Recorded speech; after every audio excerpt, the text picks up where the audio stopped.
Well, here is something you will rarely hear a politician say. We need to burn more fossil fuels. But in fact, the moral case for doing so is irrefutable.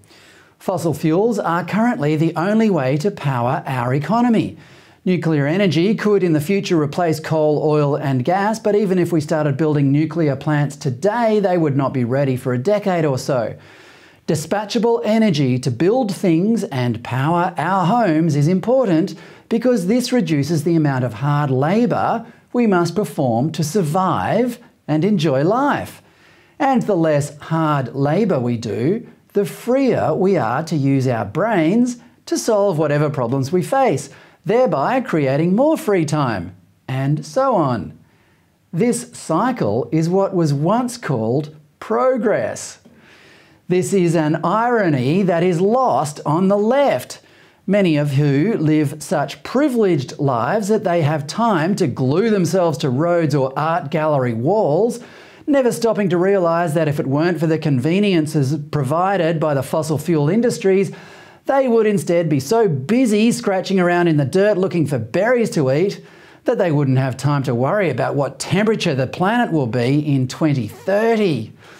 Environmentalists might think they are rejecting industrialisation by riding push bikes and drinking almond milk lattes, but they don't realise the almonds could not have been grown without fertiliser made using natural gas, or that almost every single thing in the hospital they visit after falling off their bike is a byproduct of crude oil.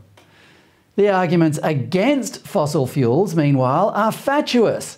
As Alex Epstein said in his bestseller Fossil Fuels last year, green catastrophists never consider the potential benefits of increased use of fossil fuels. The most obvious one is that CO2, carbon dioxide, accelerates plant growth, which is at the basis of all life on Earth. But they also enable us to make the planet more productive and safer. This is the most fundamental moral case of them all.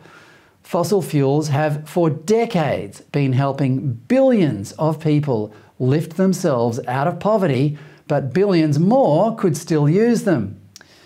The alternatives offered by environmentalists are laughably inadequate, not just commercially, but by their own supposedly admirable environmental standards. This month, Breitbart reported that the windmills the Scottish Government had installed were being kept warm in December by diesel generators that were spraying hydraulic oil across the land. Quote, turbines are regularly offline due to faults where they are taking energy from the grid rather than producing it, a whistleblower said. Last week, The Economist, one of the world's most ardent supporters of renewable technology, said the transition to renewables had been mugged by reality.